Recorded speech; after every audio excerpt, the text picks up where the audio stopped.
வள்ளலார் சுத்த சன்மார்க்கத்திற்கு முக்கிய தடைகளாக சமயமத மார்க்கம் என்று கூறியிருப்பார். சரி, சமயம் என்றால் என்ன? வாருங்கள் பார்ப்போம்.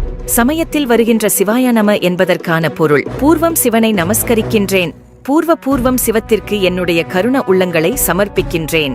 உத்தரம் ஏமசித்தி, உத்தரோத்தரம் தேகசித்தி. அதாவது சமய மார்க்கத்திலும் பொன் செய்யும் ஆற்றலும் உடம்பை தேக சித்தி பண்ணி சுத்த தேகியாகி வாழும் ஆற்றலும் பெற்றுக்கொள்ளலாம்.